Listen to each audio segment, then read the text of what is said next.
This podcast was brought to you by Dragon Shield. Use code PLAYTOWIN5 at the affiliate link down below for 5% off to help support the show. Welcome to the Play to Win podcast, where we talk about winning in cEDH. I'm Cam. I'm Dylan. I don't know why we're starting off the podcast like that. We are not. You are. This week, we're talking about the best white cards in all of cEDH. We're going to talk about each and every one that's even remotely good. Well, not really. We're going to be talking about like probably the 13 to maybe 15 best white cards in cEDH. We're going to rank them against each other, talking about the pros and cons. White's got a lot of juice in the past couple years, so I think there's going to be a lot of new cards on this list. There's not going to be a lot of old borders that we'll see in this list here. Unfortunately, the few really good old white cards are too good, like Balance. That one's not even allowed in the format. Yeah, you can't even play them. All right, so our first card is Smothering Tithe. This is 3 and a white for an enchantment that says whenever an opponent draws a card, that player may pay 2. If that player doesn't, you create a treasure token. Smothering Tithe has been around for a while, but I think recently it's gotten a lot more stronger. With the super reliant on draw engines, Smothering Tithe makes you a lot of mana a lot quicker. The best part about it is that it replaces itself on mana within a turn cycle, but the worst part about it is 4 mana do nothing. The turn that you cast it, that's not doing anything, and people have to be in a situation where they're not going to pay. Now, most of the time, they're not going to pay, but if you jam this super late game when everyone has deployed a lot of mana, there are chances are that this is not going to do anything in the late game.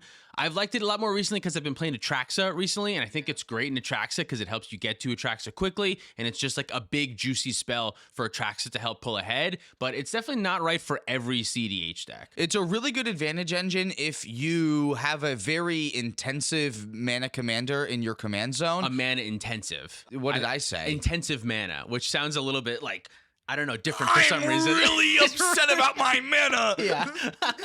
Any commander where the commander needs a lot of mana to cast it, or just the deck itself is like a bigger mana deck. Or if your commander's a mana sink is the other thought I was trying to have. A Thrasios deck can really use, Kenrith, something like that. Those can really use Smothering Tithe well, but I don't know if I love Smothering Tithe in like the blue farm side of things. I'm sure if you put a Smothering Tithe in your blue farm deck, it's going to be good and helpful. It's not normally where I lean into it the most. I want something that can really utilize those extra treasures. I do like this if I'm playing a lot of wheels. Like I start to look at it a little bit more, but it's not to the same level as a wheel payoff that I would say like Narset Parter avails is. Like I don't necessarily want to play more wheels because I'm playing Smothering Tithe, but I might want to play Smothering Tithe if I'm playing a lot of wheels. Definitely, yeah. I think if you're leaning into the wheel stuff, some like Tymna Mad Farm type list where you're playing Wheel of Fortunes anyway, but you still kind of want to be able to grind sometimes. I don't mind it there, definitely. I feel like it thrives in those kind of decks where you're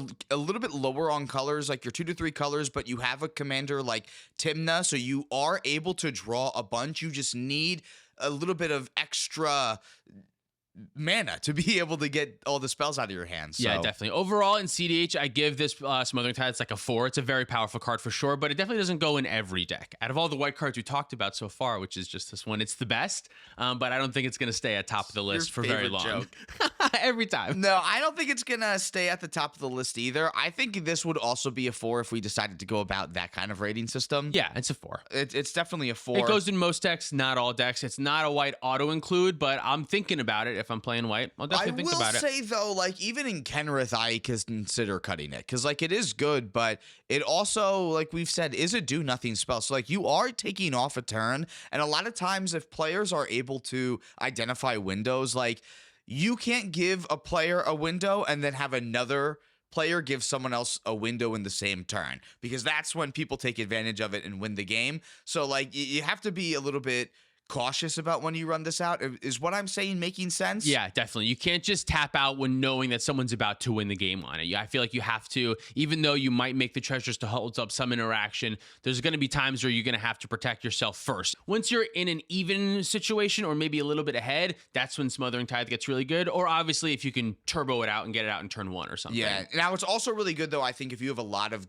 really powerful, like, cheap interaction in your hand though too. Like if you have Flusterstorm in your hand and you just go, come on buddy, I just played this, give me 1 treasure, then all of a sudden you feel a lot safer in those kind of situations. But when you're trying to judge a card in a vacuum, like those kind of situations, I don't always want to consider because you don't always have the 1 mana interaction. Yeah, that definitely makes sense. Well, I have nothing else to say about Smothering Tithe. Let's just move on. Let's talk about Ranger Captain of EOS. This is a white and a white for a 3/3 human soldier. When it enters the battlefield, you can search your library for a creature with converted mana cost 1 or less, reveal it, put it into your hand, then shuffle your library. And you can also sacrifice it so that your opponents can't cast non-creature spells this turn. I think there's a good argument that Ranger Captain of EOS is like the best white card in cEDH. It does so much. The fact that it draws you a card essentially by finding you an Esper Sentinel, and the card that it draws you more cards. Like, that's exactly what white needs. It can also get you Birds of Paradise or Deathrite Shaman or Mana Interaction, Sylvan Safekeeper, anything like that. Esper Sentinel is normally the go-to. It can get you combo pieces like Walking Ballista as well too, which is sweet. The main fact that you can cast it, tap out for it, and then threaten to stop somebody else from finishing their win.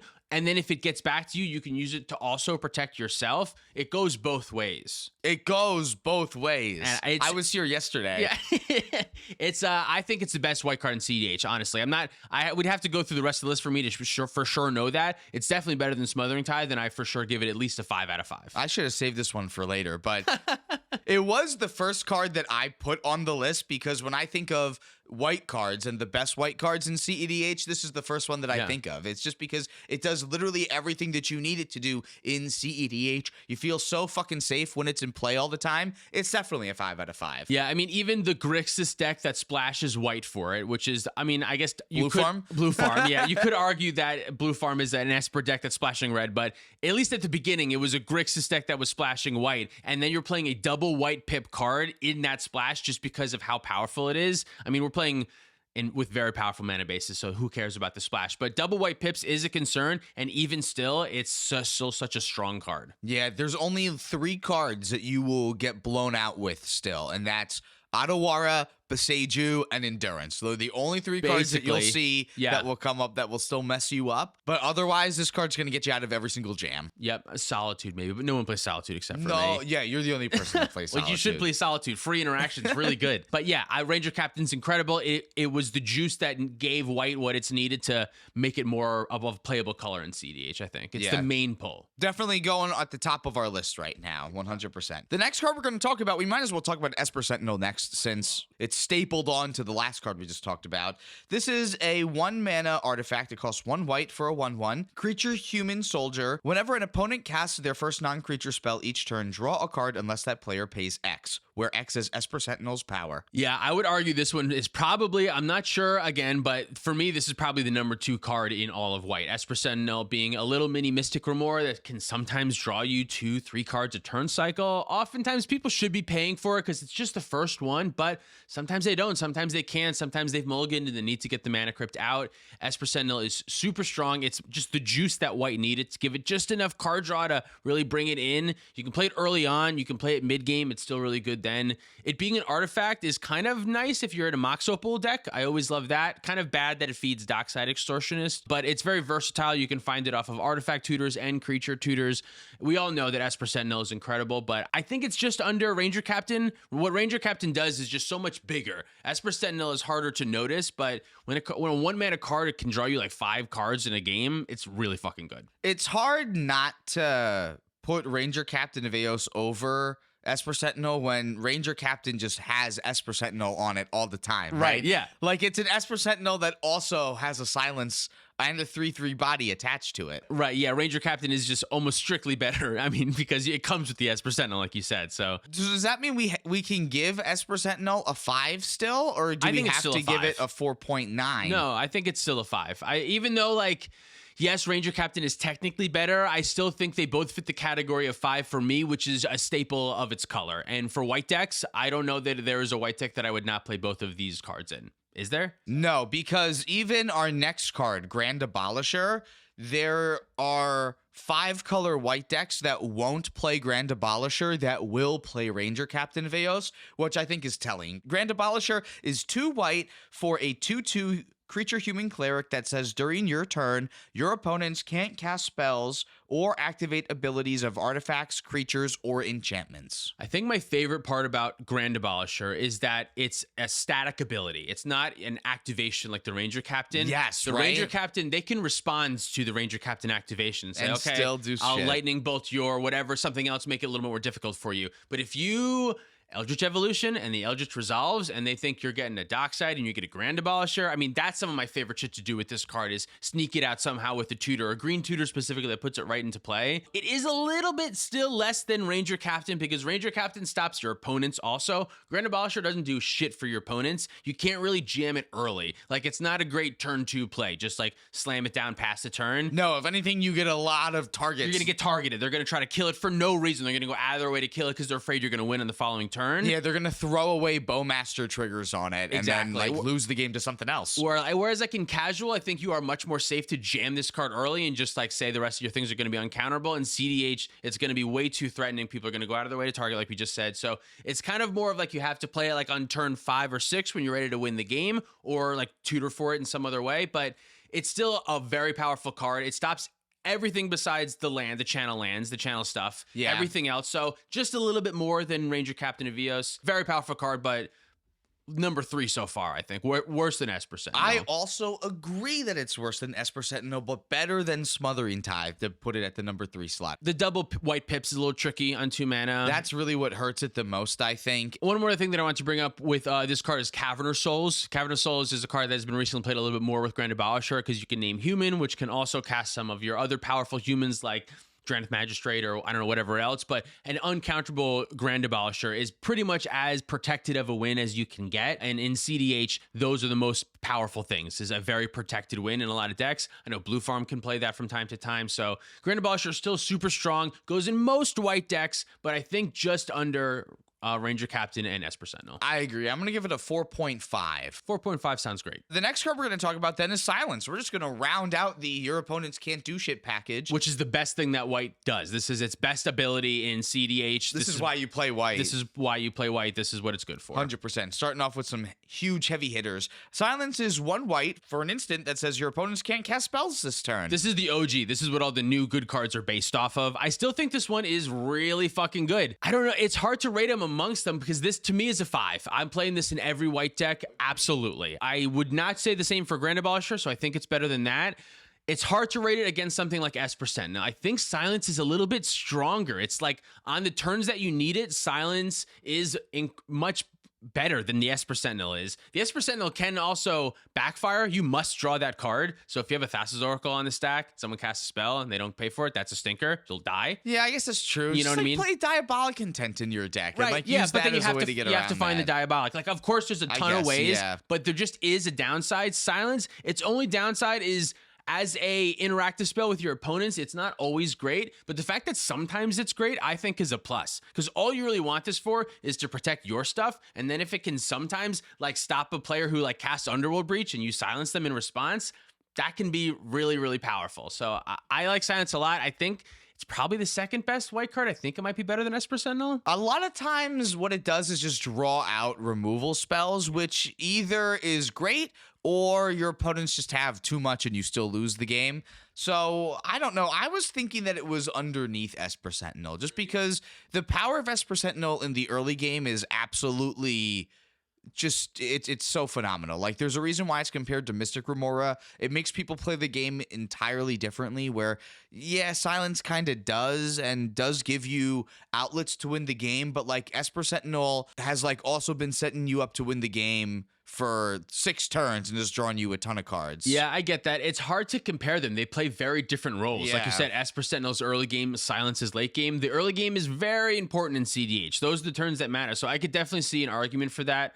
I will fold. Silence is the 3rd best white card in cEDH. Well, I was going to say we could just give them a tie and we can put them at the same spot. No, that's lame. I want to choose. You Esper wanna Sentinel's choose? better. All right, I that want to sounds good. see Esper in my opening hand more often than I want to see Silence, so That's I'll give it to true. Esper. I think that's definitely true, yeah. Then we're going to talk about Drannith Magistrate next. Oh, man. We have a lot of good white cards. There's a lot of good white cards, Honestly, yeah? this one's another 5 out of 5. I think everyone except for, I guess Grand Abolisher was a 4.5, Smothering Tithe was a 4, but this is Yeah. another 5 out of 5 for This me. is another 5 out of 5. This is 1 and a white for a 1/3 creature human wizards. Your opponents can't cast spells from anywhere other than your hands. And boy, howdy, you would be surprised at how many cards want you to play cards from outside of your hand. Yeah, this is the only stacks piece that non-stacks decks will almost always play just because it's so insanely good. Especially like if you're going first, if you can get it out before the Kinnan, if you can get it out before the Tymna or the Thrasios or these early commanders that are much more powerful than even the ones that I mentioned, it can be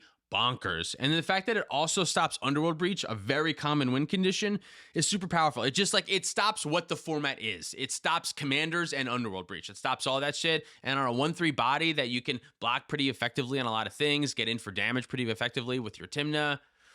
It's really good. It's like the perfect commander card, I think. Like, it's exactly what you want to stop all these players who are trying to get so much disgusting value out of their command zone and then trying to clone their commanders to get even more disgusting value. You just shut it all off with the Drannith Magistrate. It's another one that I desperately want to see in my opening hand, specifically if I have a rock. If I can get it out on turn 1. You got like a Chrome Rocks? It's a world of difference.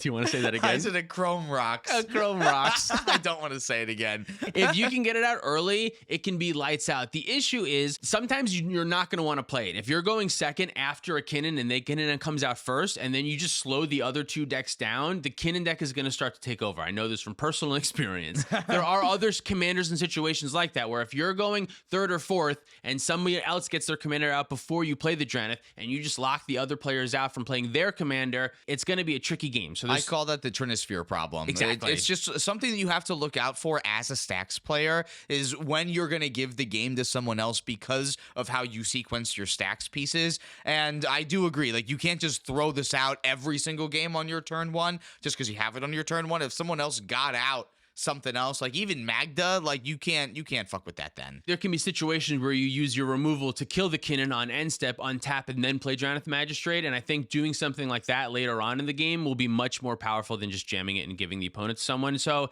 it's not always great like Esper Sentinel or Ranger Captain. I feel like those cards are always great. I will always want to play them whether I'm ahead, whether I'm behind, whether I'm at the same level as my opponents. They're always good. Drannith, if you're behind, not so great. I think it's similar to Silence. I think it's still a 5 out of 5. I think it's as powerful as Silence, but only sometimes. There is something to be said for its combo potential with things like Possibility Storm, where you completely negate your opponents from being able to cast spells anymore. Yeah, that is very true. I think does that make it a little bit better than Silence, maybe? The fact that it can also double as like a win condition kind of against the right deck? I would still put it as our number 4 card for right now. Less than Silence. Less than Silence, only because Silence does an active job at helping you win the game. Yeah. And Drannith Magistrate doesn't necessarily do that. Like, it doesn't. Besides the Possibility Storm, which is kind of. Besides the Possibility right? Storm, yeah. But, like, if you're behind on board, like, right, you have to be in the right position to be able to do that before you can just opt for it. So it's better than Grand Abolisher, though. I think it's better than Grand Abolisher because it is still a 5 out of 5.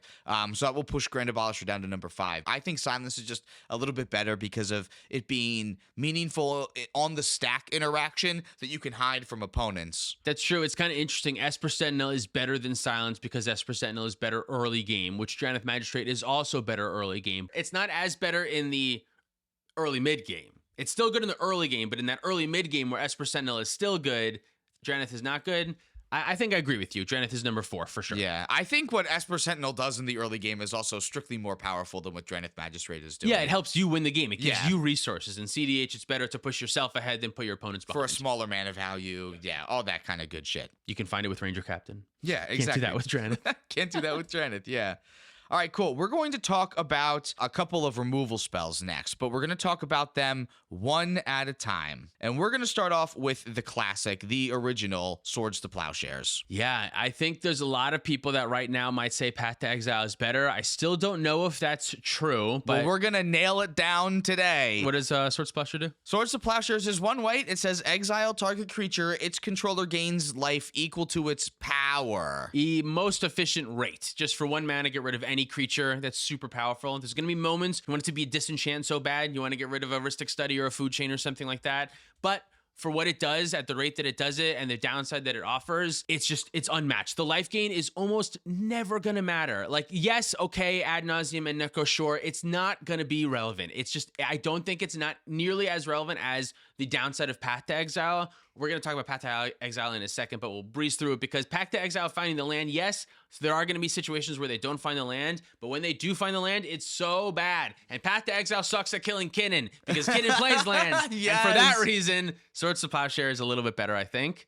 Just the life gain's never going to matter. The less that you're in tournaments too, by the way, the more Path to Exile is going to get lands. Yes. I think that's also super relevant. So depending on where you're playing, you can hear people say, Path to Exile is really good because I only played against 5-color decks all day. But then you go to like your LGS and people are actually playing like fucking Nixilis and decks like that. And like you're seeing decks that play 4s, like 4 basic lands very consistently. So right. Yeah, exactly. And Swords to Plowshare, just the versatility, just being able to kill any creature. We already mentioned that. It's a very powerful card, but I don't know that it's the most powerful white card for sure. It is a 5 out of 5 for me, and I do include it in most, if not all, cEDH decks that are white.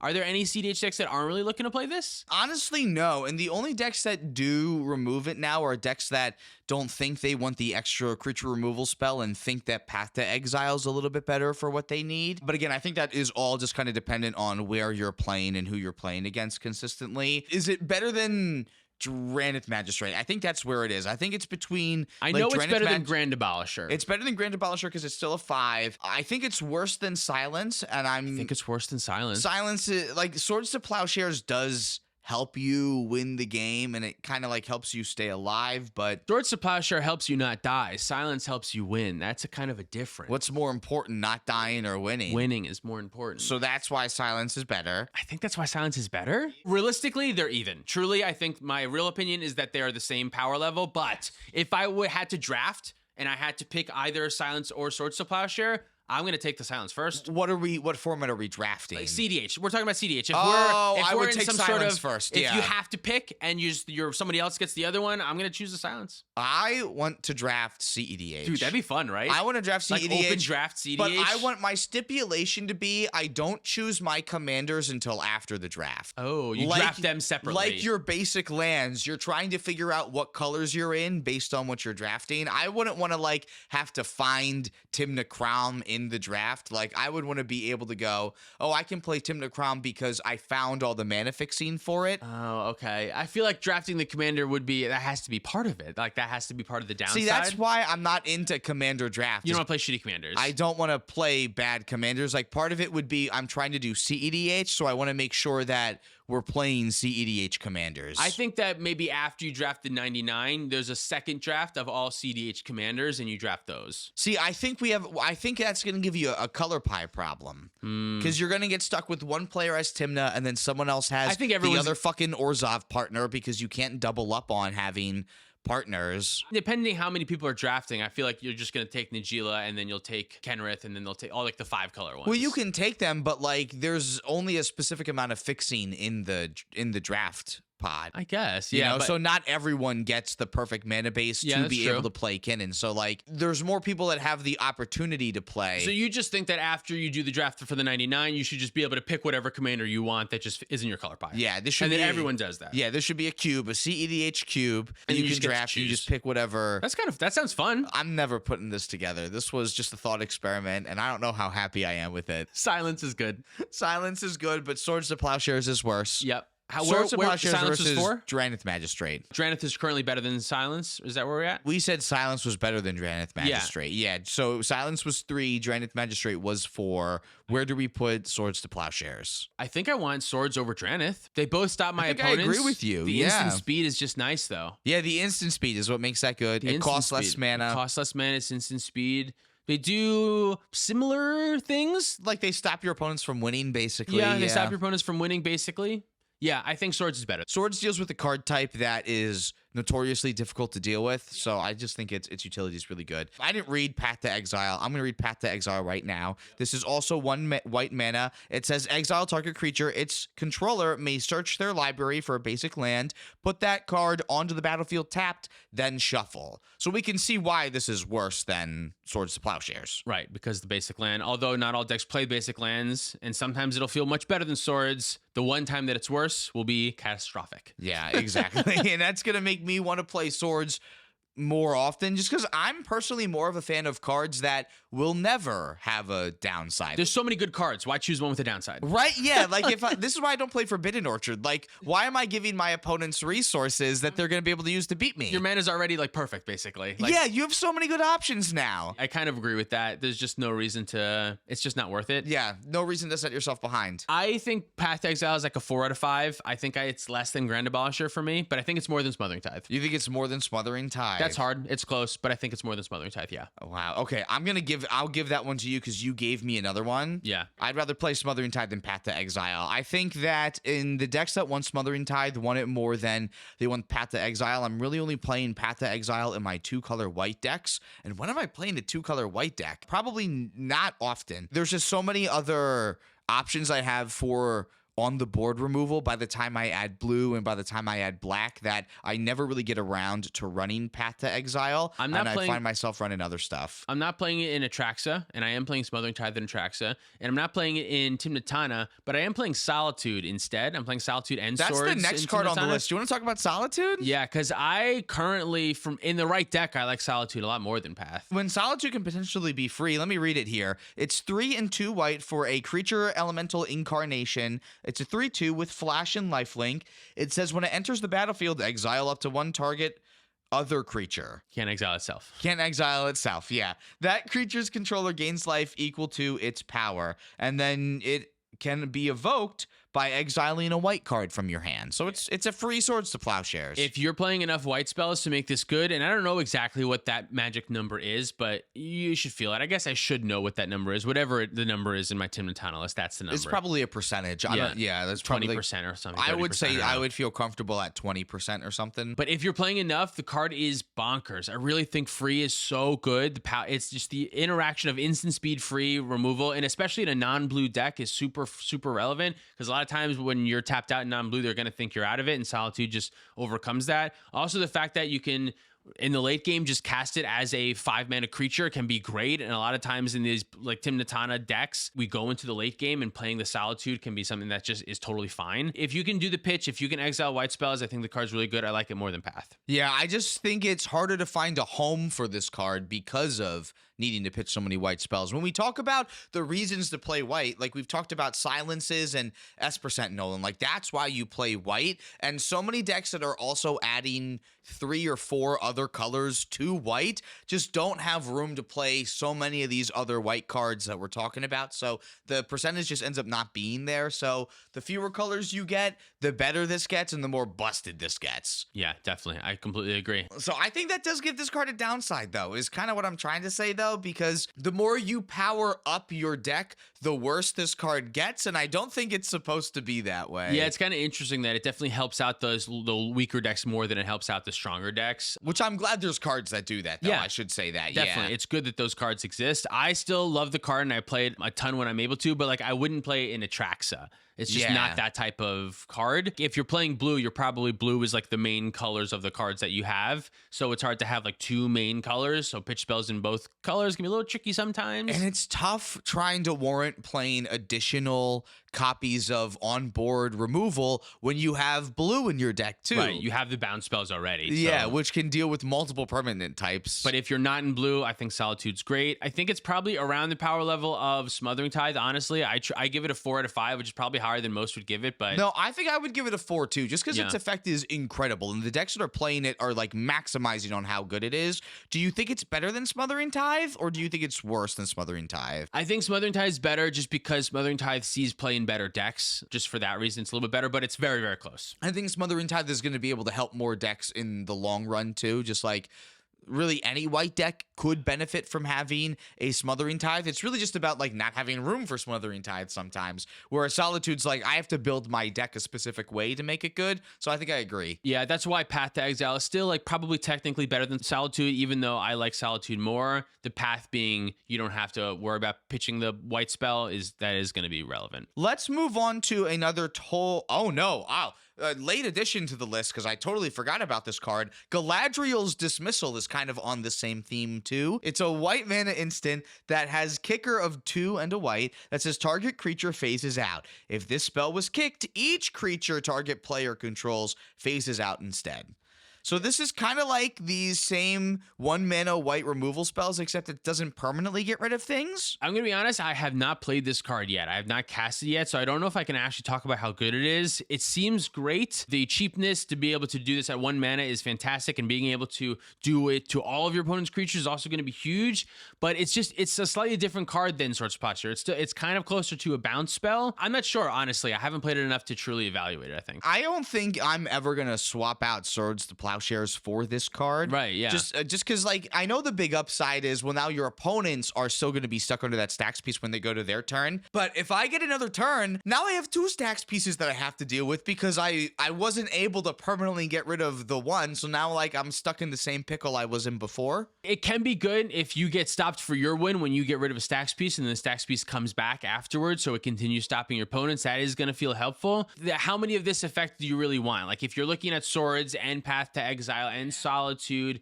and what's the channel enchantment? Oh, that's the next card we're going to talk about. Yeah, if you're that card that I can't think of the name right now, all those cards I feel like I still pick above this card. I'll probably give it like a 3 for right now, even though the card, I know a lot of people love it, but until I play a little bit more and see it a little bit more, it's going to be a 3 for me. I don't think that the upside of being able to phase out someone's entire board is enough for me to give this more than a 3. I also think that I'm typically using these 1 mana removal spells to interact with combo pieces, especially now that there's just less stacks in the format in general. So I think I'd rather just like have a way to permanently remove a combo piece instead of lose to it on my following turn. Yeah, definitely. So that's where I'm at with that. The next card, though, is Touch the Spirit Realm. That's the one. That's it. So this is 2 and a white for an enchantment that says when it enters the battlefield, exile up to 1 target artifact or creature until it leaves the battlefield. That sucks. But it has channel. That says 1 and a white. You can discard it to exile an artifact or creature and then return it to the battlefield under its owner's control at the beginning of the next end step. Yeah, the big thing that this one has is channel. Obviously, the uncounterability to in end step, get rid of a stacks piece, definitely, for sure. Go for the win on your turn, and then if you get stopped, the stacks piece comes back. I like it a little bit better on this type of card than Galadriels Dismissal, just because of the uncounterability. I think it's worth that extra mana. And the fact that it can also get rid of not just creatures, I think is all super helpful. Yeah, you can blink 1 rings and like reset people back on their 1 ring counters. You can do this with a Grand Abolisher in play or after a Ranger Captain of EOS trigger as well. So you really catch people with their pants down feeling so secure. And you also exile, which means it re-enters the battlefield, whereas phasing, it doesn't re-enter the battlefield. So if you get rid of your own Dockside or your own Atraxa or something like that, you can re-get the ETB ability, which can be super nice. Yeah, and I think that's something that's a little bit underlooked with cards like this too. Like this is a removal spell that also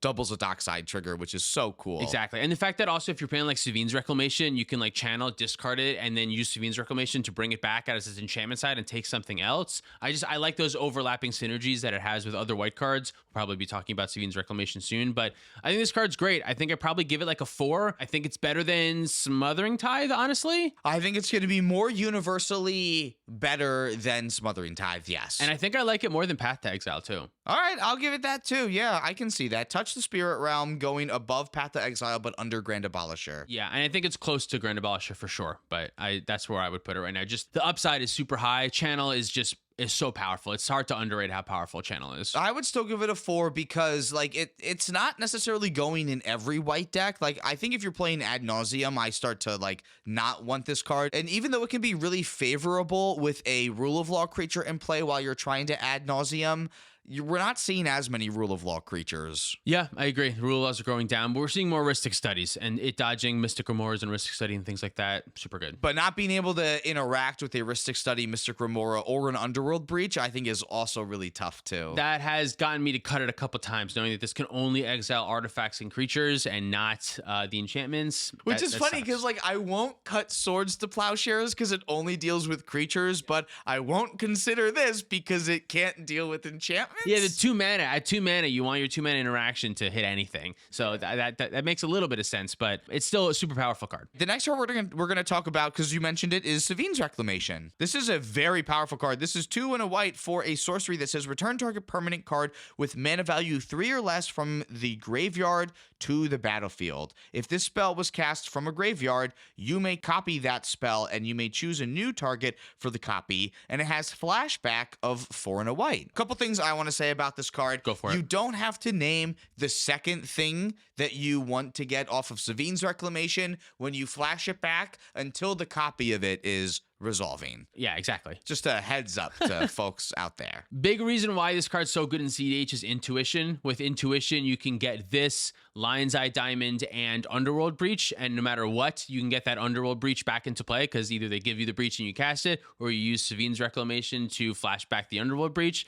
and then from there you can use your Intuition to find the Brain Freeze and do the rest of your line. I don't know if this is really true, but it's one of the big reasons why Blue Farm is so powerful. Giving Blue Farm this Intuition line where you can win just off of a 3 mana spell, more or less, and you don't have to pay any mana for it. So once you've gotten low on life and ad nauseum gets worse, this like kind of ties that whole deck together. Realistically, if Grixis could just play Savine's Reclamation, I don't know like that you would really want to even play white, even though obviously all these white cards that we're talking about are so fucking good. But it's a very powerful card in the most powerful deck in the format. So it's a pretty high 5 for me. And even like its floor is getting your Mystic Remora back for 3 mana, which is still really good. Like I would do that, getting your like anything that has been sent to the graveyard, you can mill yourself and like bring your own shit back if you need to. And all the stuff I'm talking about is like way on the floor, but it's great when you can just turbo Brain Freeze, and if you get rid of the Underworld Breach, you still have the Savine's Reclamation either in your graveyard because you milled it or in your hand or whatever, and no matter what, you can get that Brain Freeze back. It's super great for that. It allows Jeskai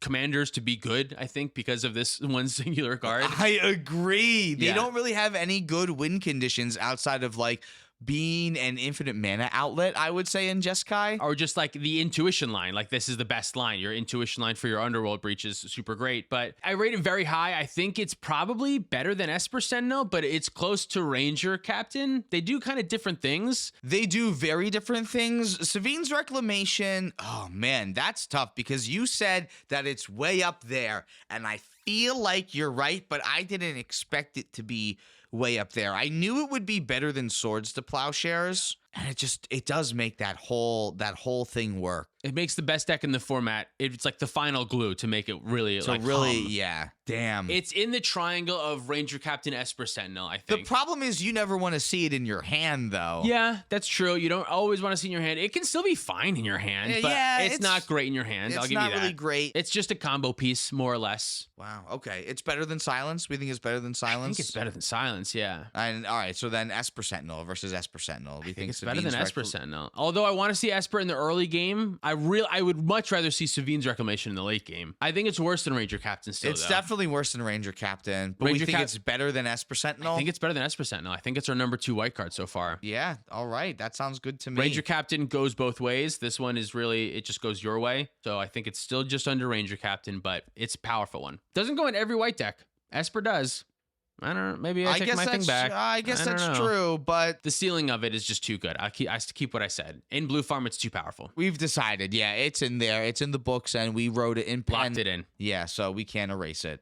All right, the next card is Archon of Amiria. This is 2 and a white for a 2/3 creature Archon with flying. Each player can't cast more than one spell each turn. Non-basic lands your opponents control enter the battlefield tapped. This card's great. It was much better a while ago and much less good now. Now that Stacks has gotten a little bit worse, this is probably the last remaining powerful, super strong, very good Stacks piece. It doesn't help you. It doesn't push you ahead. I'm leaning more away from those cards. In the Stacks deck, this is your first Stacks piece. I'm pretty sure. This is the best one. with Drannith Magistrate. Yeah, but that's why I put this one on the list, because it was definitely the best out of all the Rule of Law creatures and one of the best stacks creatures you can just have in general. I agree. But the fact that, like I said, it doesn't help you, it's kind of a stinker. It being flying for Tymna is super nice. It being evasive for Winota is super great.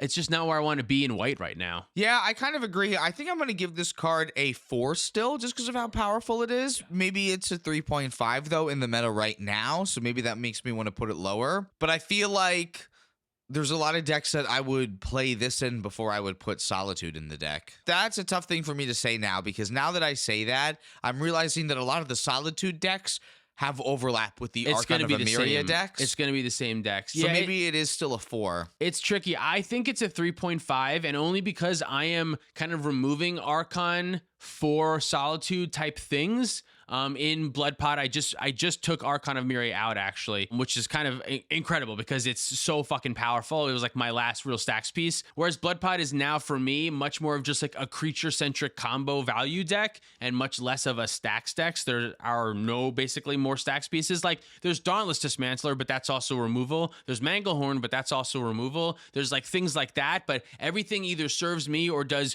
two purposes, and one of them is stopping my opponents from winning, and the other one is helping me win somehow. It's a powerful card, but in recent months, it's ticked way down for me. Yeah, I think that's fair. All right, I'm fine giving that a 3.5, putting that like way down towards the bottom of our list right now. Below I think that's Smothering where that Tithe. goes. Yeah, below Solitude and just above Galadriels thing. Yeah, but still above Galadriel's thing. Let's talk about Dauntless Dismantler, because you just brought it up. It's really hard to say this is one of the best white cards in all of Magic's history because it is so new, but I think because of what it does, it can really cement itself as being more powerful than a lot of the other spells that we're talking about in the format right now.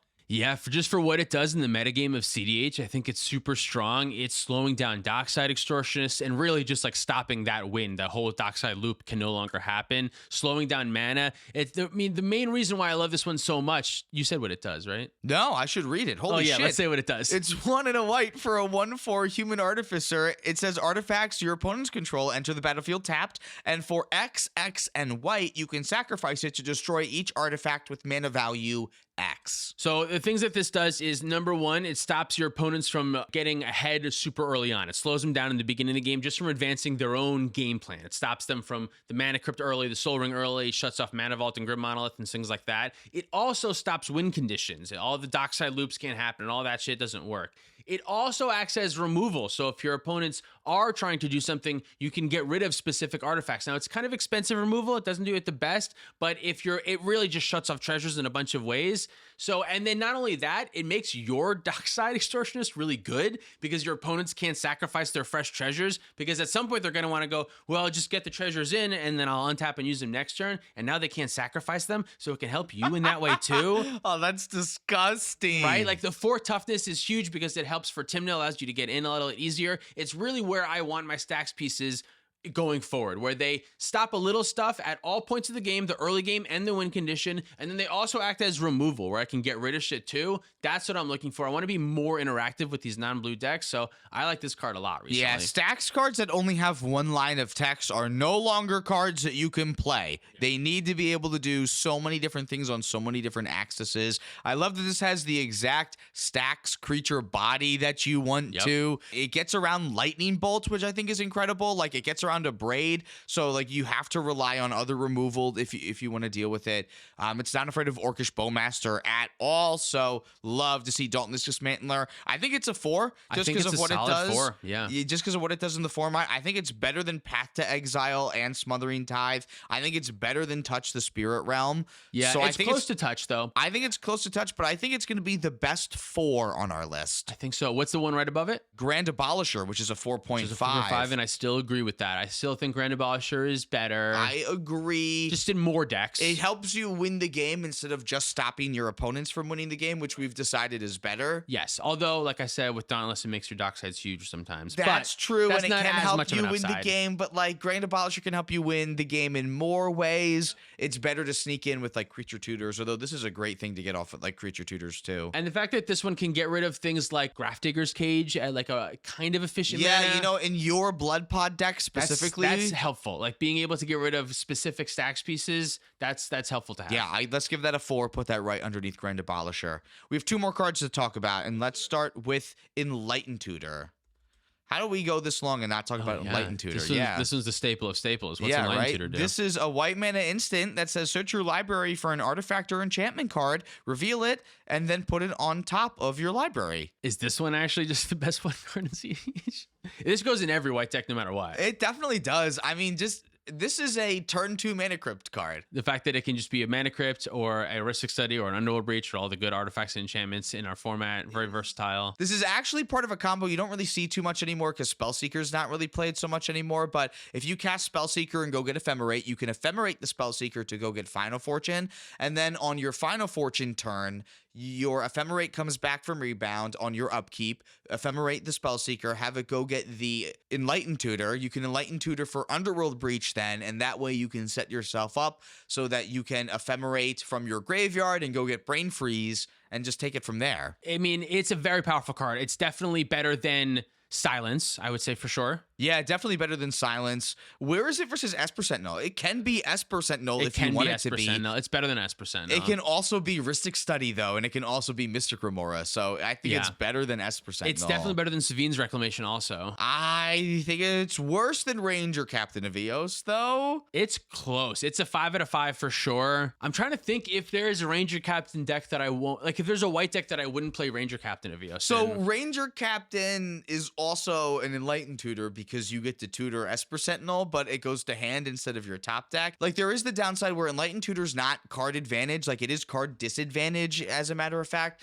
There are cards that can negatively interact with Enlightened Tutor as well. Not just Opposition Agent, but even, like, Grinding Station that sees play in a lot of decks. Yeah, Ranger Captain actually can't get blown up by Oppo because you can just choose not to search. So it's still a silence on a creature, right? It's still a 3/3 silence on a creature? Yeah, maybe it is. It sounds really bad to say it's worse than Ranger Captain of EOS, but I think Ranger Captain is just actually that good. Now, realistically, they're close. They're both 5 out of 5. They're both going in every white deck, but in the draft, if I get to pick one or the other, I think I would pick Ranger Captain first. So it depends on where I'm at in the draft. If I don't have Mana Crypt in my draft pool yet, then I don't want Enlightened Tutor. Like, I would only want Enlightened Tutor if I have a good thing to get. You have to make sure you have the targets for it. Ranger Captain doesn't need any targets. It can just be fine on its own. Yeah, exactly. All right. It's the second best. And then our last card that we're going to be talking about is Archist of Agma. Oh, yeah. This is 1 and a white for a creature halfling cleric. It's a 2/2 with flash, and whenever an opponent searches their library, gain a life and draw a card. This card's neat. It does what white wants it to do. It's a little white creature that can draw some cards. The life gain's kind of irrelevant, but the card draw is really nice. It's not the best card draw engine. It's only going to draw you a couple cards, but if this can draw you 5 cards in a game, it's going to be more than good enough. A 2-mana card draw engine at instant speed, I think, is really powerful. But I think you're right. It kind of needs to draw you 4 to 5 cards to feel really good. That kind of makes me really want it on turn 1 most of the time, and it gets much worse in the late game. And the problem is the actions that people are taking when you're drawing a card are like way drastic and really progressing them towards finishing the game. It's better than some of the cards we talked about, but not all of them. I'd probably give it somewhere around 3.5. What's our lowest 3.5? We have 1. It's Archon of Amiria. It's definitely better than Archon of Amiria. You think? Yeah. I think drawing cards is better than Rule of Lawing the table. Yeah, I think I agree. Even with slight upside on the Rule of Law. What's next? Solitude at 4. See, I think more decks are going to play Archist of Agma because you don't have to build your deck around it. If Solitude's a 4, this is probably also a 4. Yeah, I think so too. And Smothering Tithe. It's close to Smothering Tithe. I think we're getting pretty close here because Path to Exile and Touch the Spirit Realm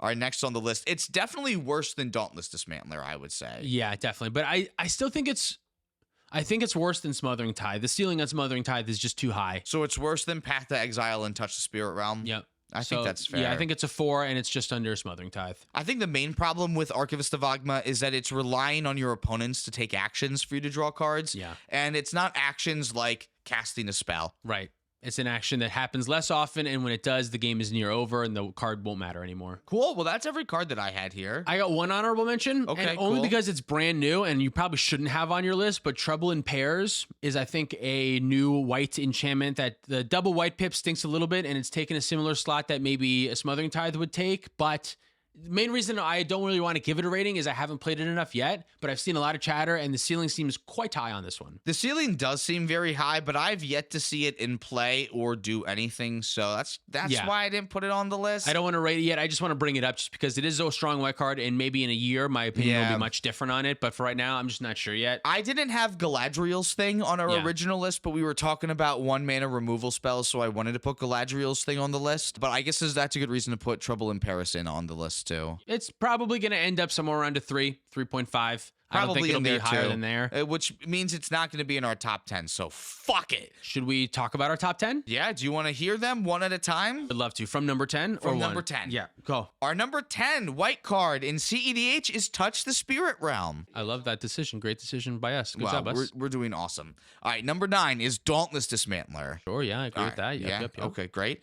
All on the same page so far. Number 8 is Grand Abolisher. Oh, yeah. Okay, sure. Okay, yeah, doing good. All right. Number 7 is Dranith Magistrate. Oh, sure. Okay, yeah. Number 6 is Swords to Plowshares. Sure.